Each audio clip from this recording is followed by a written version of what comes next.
In hindsight, such a concept would truly be wonderful. Students without burden being able to explore their interests, pursue academic progression, and generally be able to accomplish much more without the circumstances of financial restriction. However, the world is not sunshine and rainbows. No matter how many ways government provides to maintain this ideal for free college level education, the reality is inconsistent, second rate, and overall disappointing.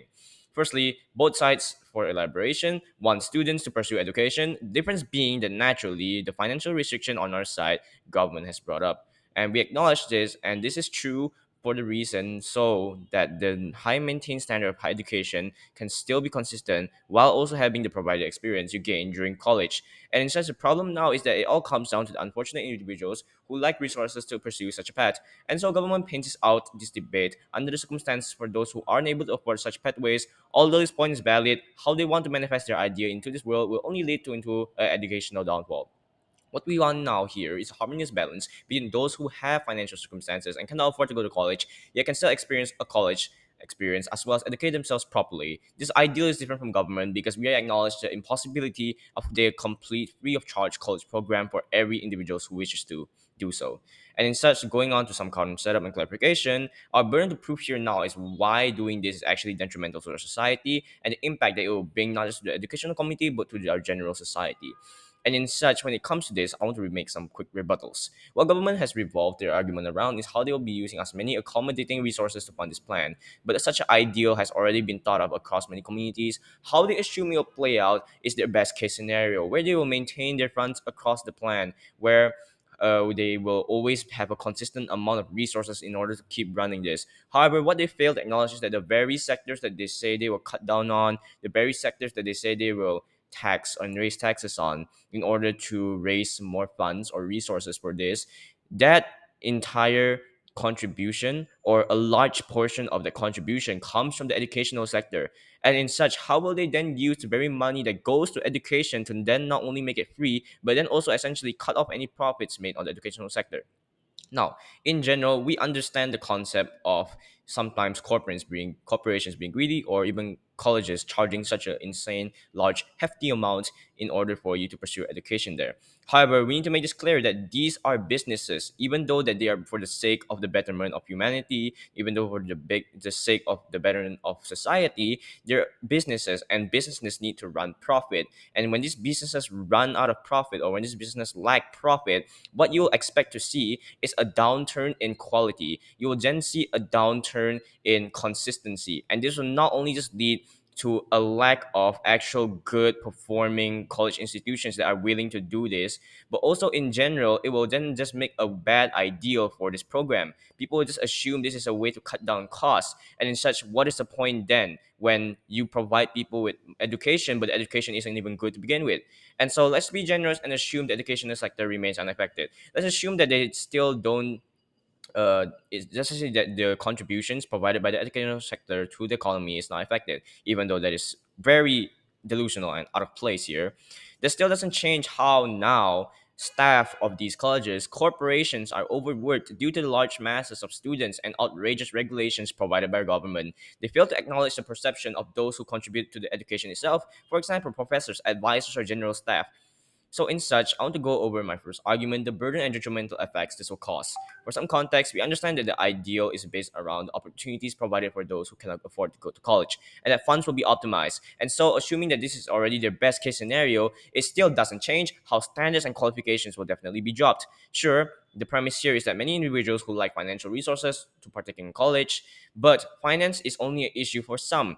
It doesn't change how colleges still have a cap for students, and it doesn't change how you need to meet certain prerequisites with grades for colleges before being accepted. If their ideal is to provide free college level education along with their overstate universities to accommodate for the financial burden, this is more so delusional than ideal. Not only will this just make it so government has to manage multiple complexes, which will then also raise the costs that they cannot always accommodate for, but along with that, they have to provide every accommodation for every factor of college.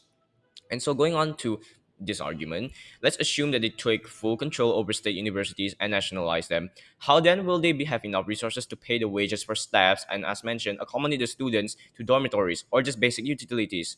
The reason why colleges in the first place is paid so much, or why the fee is so hefty, is because of said accommodations that are provided for the students' comfort. If the ideal of mitigating fee costs is through budget cutting, it doesn't explain the resources still used for these factors. How about electricity bills? How about water bills? How about food? How about such and so? So will you just cut all of that out in order to accommodate for the mitigation of these college fees? In such, that will completely hinder the entire experience of college. And not just hinder, but it will also just make it inconvenient for the college students. So in such, government has yet to explain how exactly will then accommodate to every student that they accept, which will also have to be a large mass, as the entire concept of doing so is to help those who are unfortunate enough to partake in knowledge to be a lot. And so let's address how they never specify which groups will receive said benefit of free college education. For all we know, a privileged individual who does have the resources, who does live in their extreme best, can also receive free education. And so this goes against their ideal and waste resources.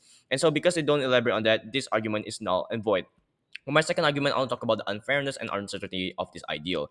Contextualization, let's be general and assume that all your points are valid, realistic, and applicable in our current world society. They themselves have mentioned this is for college fees onward, and there will be no compensation for those who have already paid for college in the past.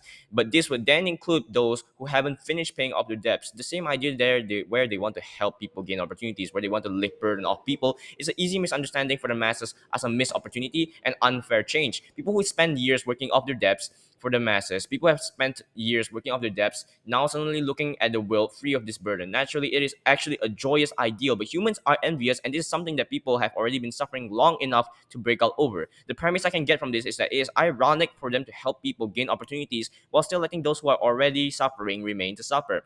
In such, they have not provided any real elaboration on this. This all seems more so of a dream than a goal, and in such, although the reasons for why college education should be free is valid and justified, it doesn't explain or make up for the lack of preparation for uncommon berate and struggle due to the obstacles not acknowledged by government, to mention a few but not limited to accommodation, student life quality, education quality, college staff wages, college entry qualifications, lashback from those who have already paid or are in the process of paying. In such, the general analysis I can get from this is that not only will this cause enrage, but also general backfiring, because not only will it be impossible to pay off the resources that used on top of covering the college fees, but also it's just generally an unrealistic approach on how to solve this issue. This entire debate by Gov has been too fixated on students' perception, but has never been on any other factor. Now, while this is a good cause, the process will only take a toll on the ideal, as they pin it out as a natural right. Eventually, and especially now in an economic struggle, if it so happens that we ever lack the resources and we ever have to revert this ideal or plan due to a scarcity in resources, how will the masses react to it? I'm certain it will not be taken so kindly. It's exactly because this risk is already present, we should not risk yet another reason for people to be enraged. When you really provide people with something, they don't want it taken away from them. And in such, we believe in general, we aren't saying that educational system aren't lacking flaws, but we're trying to say is the ideal is right doesn't mean you'll fix the flaws. Not only will this provide more and more flaws, much more flaws because of the lacking basis in their inconsistent long term, but also generally lacks realistic application to improve. So in such, all their benefits are only provided when the FX has already taken place long enough for these people to graduate, find jobs, and this is apparent when they say students who graduate with this will be able to contribute back to the society with high positions and high paying jobs. But how long will it take before the mitigation of these contributing factors can help cut costs of overbearing costs it tends to run this in the first place?